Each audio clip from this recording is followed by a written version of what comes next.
Have you ever been out in the middle of a wheat field at night? They can be square miles, so even though it only grows about 2 feet tall in America, there's still nothing but wheat for as far as the eye can see. You'd think that such an open space might leave you feeling free, but it doesn't. It just makes you feel very, very exposed. During college, I worked summers for a small agricultural pest control business in Oklahoma. My boss Owen only had 1 truck and 2 employees. Will, a local 20-something with a punk band, and myself. We would start at sunrise and spend all day spraying hundreds of acres. Owen would drive the truck along slowly, tracking our progress with a GPS, while Will and I would apply the pesticide with hoses from the truck's humongous tank. There are much better ways to apply pesticide, like a plane or a rake, but farmers are notoriously cheap, and Owen was cheaper. We were also in one of the worst droughts in the history of Oklahoma, and agriculturists everywhere were tightening their belts, so I took what work I could get. One August evening, we were out spraying for an old friend of Owen's. It was a large wheat field, a few square miles at least, and the sun was disappearing below the horizon. In a few minutes, it would start getting harder to see, and Owen would have to turn on the truck's mounted floodlights. "About how much more?" asked Will when Owen stopped the truck for a water break. "We'd have been done a while ago if the tank weren't giving us issues," replied Owen, checking the GPS. "We probably got another hour or so. Sometimes you gotta spray after dark." So we kept spraying. It was about 15 minutes later. Owen hadn't even turned on the floodlights when Will started yelling over the roar of the tank to me. When he got my attention, he started pointing forward. "What's wrong with the field?" he yelled.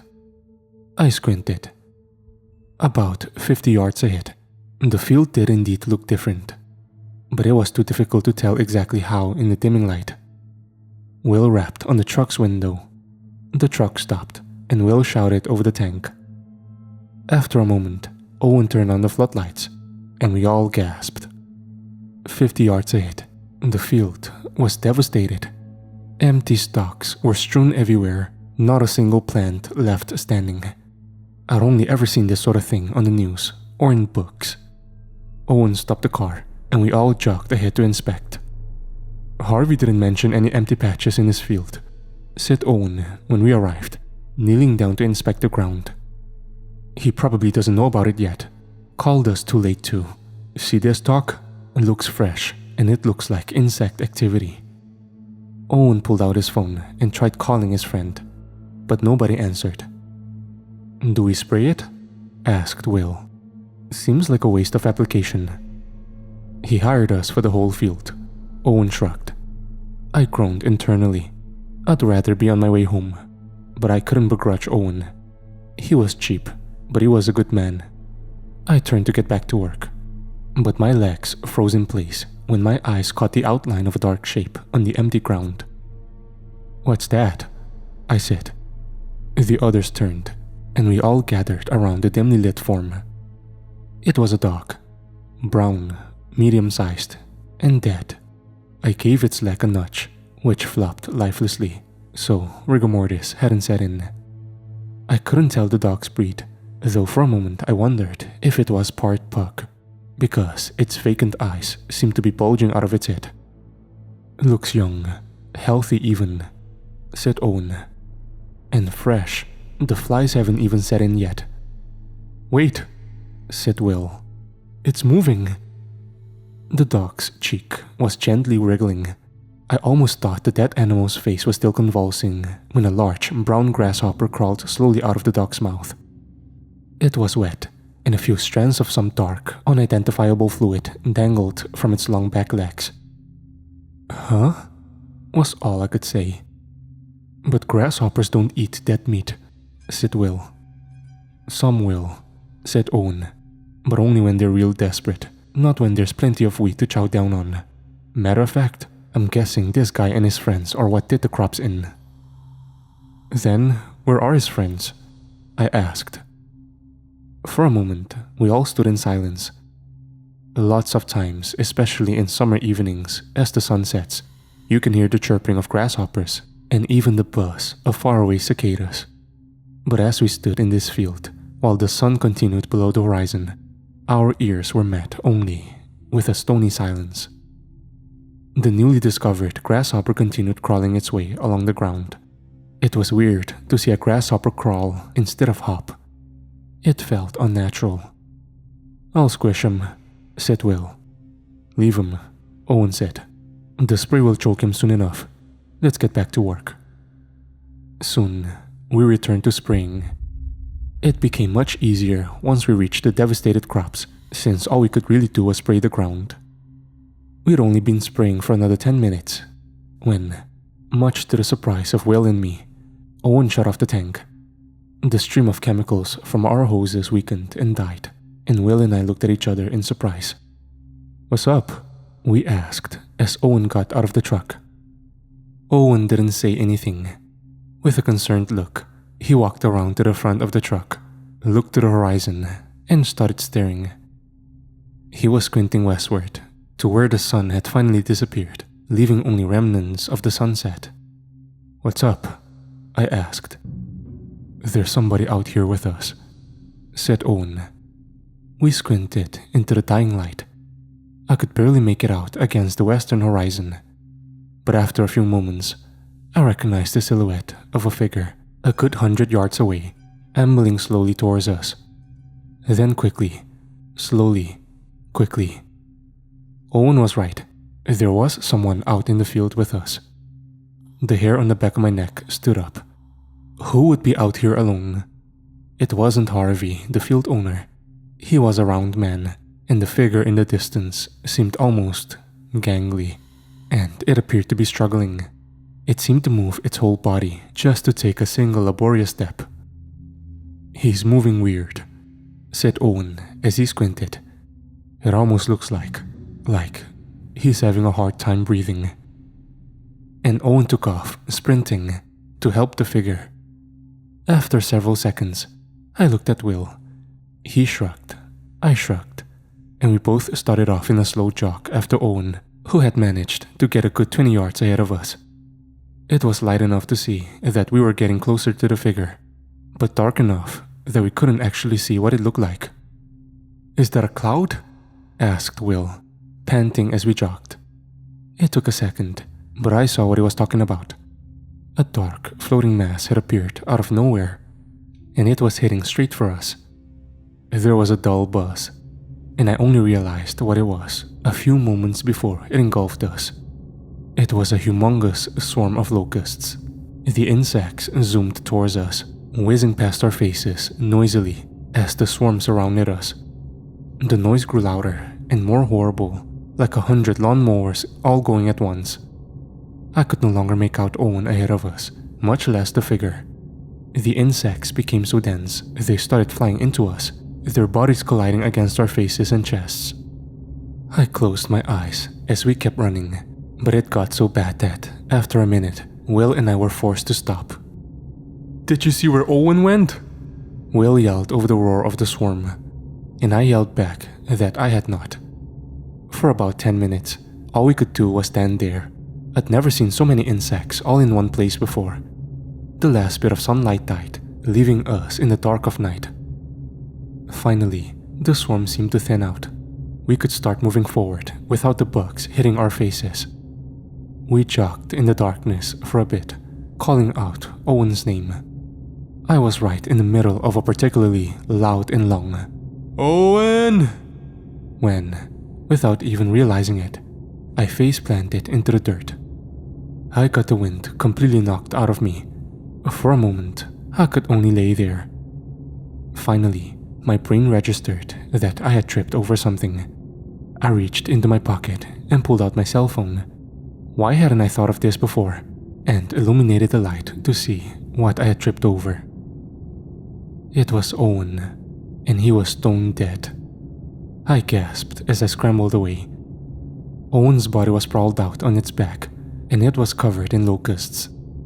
And how did I know Owen was dead? An entire mass of locusts were crawling around the inside of his open mouth, packed so densely that I couldn't even see his teeth or tongue. There was no way he was alive. And to seemingly confirm this thought, I watched as a particularly large locust crawled over his glassy open eye and just stayed there. I gaped at the spectacle in the light of my cell phone as Will ran up.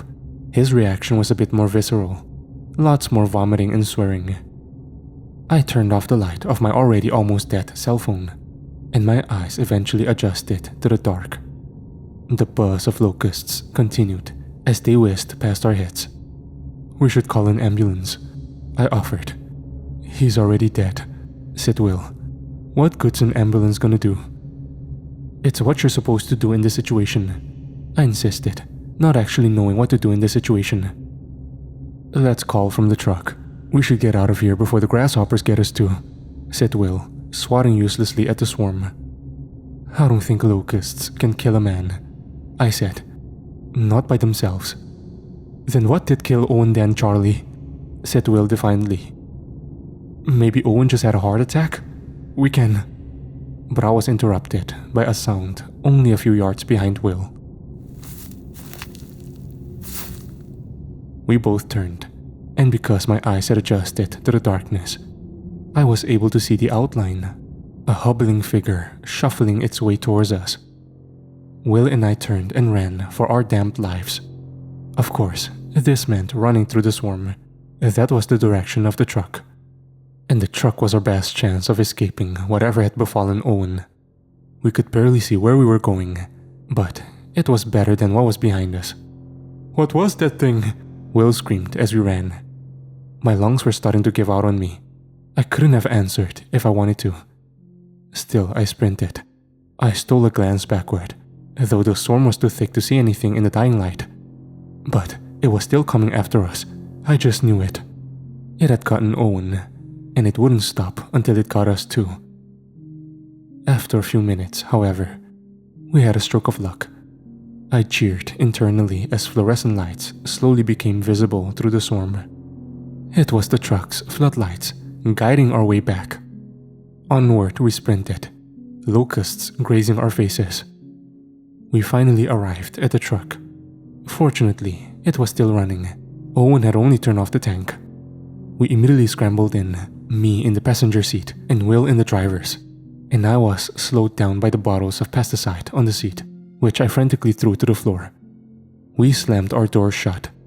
Will threw the gear into drive, and we peeled the hell out of there. The headlights illuminated the hundreds of brown locusts that flew in front of us as we drove.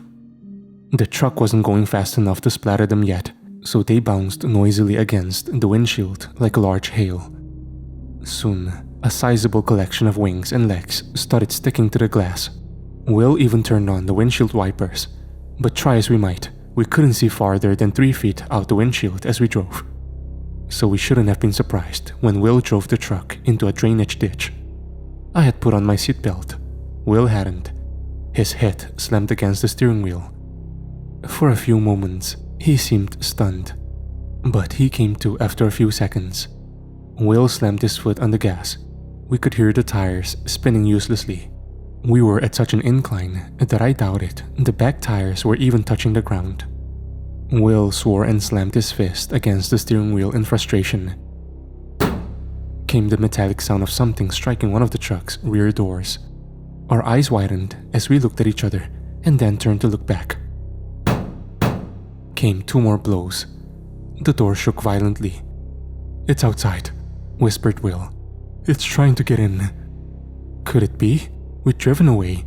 Was the thing that fast? But what else could it be? I considered the direction we had come from, the direction that the car had been pointing, and my stomach sank as I realized that Will had not driven us away from the thing. He had driven us right towards it. Suddenly, Will screamed, yanking his hands from the steering wheel. It was now crawling with locusts. I looked down. The locusts were crawling up from the floor. They had gotten in through the underside of the truck. They even started squeezing out of the AC vents. Within a few seconds, it seemed the cab was flooded with them.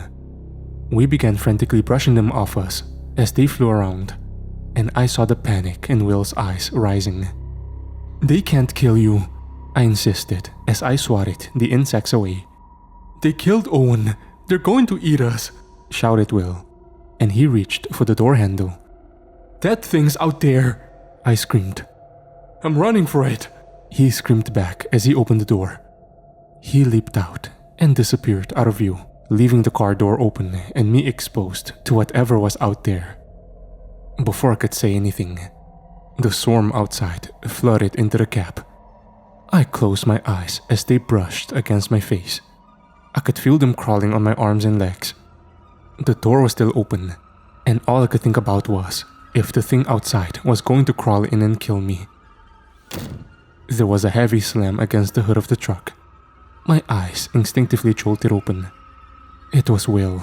His body was blocking the headlight, so I couldn't see much of him except for his panicking face, which was crawling with locusts. No, there was something more. There was something around his throat. No, they were thin, almost skeletal hands. Something was holding him against the hood. His face grew ruddier as he clawed at the emaciated fingers of his assailant. I was frozen in place and could only watch as his bulging eyes rolled back into his head.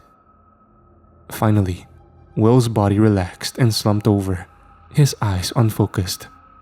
If I had to guess, I'd say his windpipe and spine had both been crushed. The locusts seemed to take no notice of this and continued to crawl around his face. I didn't even have a chance to hop into the driver's seat when the thing appeared through the open door, and it looked right at me. If it was once human, I couldn't tell. Its flesh looked like that of the naked mummies they sometimes pull out of desert sands. The skin stretched and hardened. Where there should have been eyes were only sockets, from which a few locusts would randomly emerge. Where there should have been a nose was only a cavity, where I could see various antennae and the occasional leg sticking out. But this was not the worst. The thing's rib cage was exposed, and I could see into it, and it appeared to be completely filled with humongous locusts. Even over the din of the swarm, I could hear the dull buzz of the crowded insects as they writhed around their bony cage. Occasionally, a smaller locust would emerge to squeeze its way between two ribs. It would crawl around the exposed ribs for a few moments before leaping off and joining the swarm. The things cocked its head. How it sensed me without eyes, I don't know. The thing moaned, and its jaw began to creak open. I could hear the straining and cracking of leathery tissues, revealing a mouth with uneven, rotting yellow teeth. Suddenly, the thing vomited. A thick stream of brown liquid shot out and sprayed me, getting my shirt and my bare arm. Before, the locusts had been swarming in a natural, random manner, but at the sound of the vomiting, the insects immediately focused their attention on the liquid. I was now covered in the insects. Their buzzing was deafening, and the stench of the liquid was almost overpowering. It smelled like liquid smoke and bile. Dozens of locusts flew out of the thing's mouth and joined the other ones now crawling all over me.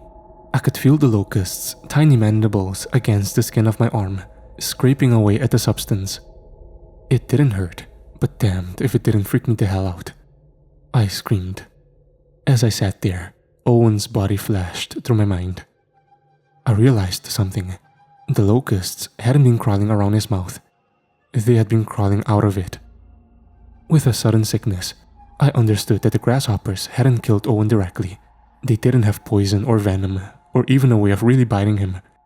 No, the thing had grabbed Owen and forced dozens of locusts from its mouth down into Owen's throat. Owen had slowly choked to death as the cramped insects crawled and fluttered in his esophagus, trapped in the narrow space by their own sheer numbers. I almost gave up hope right there. The thing was now slowly clawing its way through the cab towards me, its dead-looking hand reaching blindly out towards me. I tried groping behind me to open the door. I didn't dare to take my eyes off of the thing, lest it jump me when I wasn't looking. I was almost completely covered in locusts too. All except for my right leg. Wait, why weren't the locusts swarming me there? For the slightest moment, I glanced downwards. One of the pesticide bottles was puddling onto the floor of the truck. I had knocked it open when I had thrown it to the ground. When diluted with water, 5 ounces to about 50 gallons, most insects wouldn't notice the pesticide. But in its concentrated form, they knew full well that it was something to avoid. The thing crawled closer towards me still. I had to take a gamble. While it clearly knew I was here, the way it felt around and the fact that it had no eyes told me that it might not be able to actually see me. I might be safe to make a sudden movement. I reached down, grabbed the bottle of pesticide, and flung its contents at the thing. Some flew out. The cap wasn't open all the way, but the thing screeched horribly and reeled back. But it was only for a moment. The thing didn't flee. I opened the bottle more and began flinging as much pesticide onto it as I could. The thing continued screeching. I wanted to grab another bottle, but the now frenzied locusts were too numerous and were weighing me down. In desperation, I began drizzling the pesticide on myself. Not normally a good idea.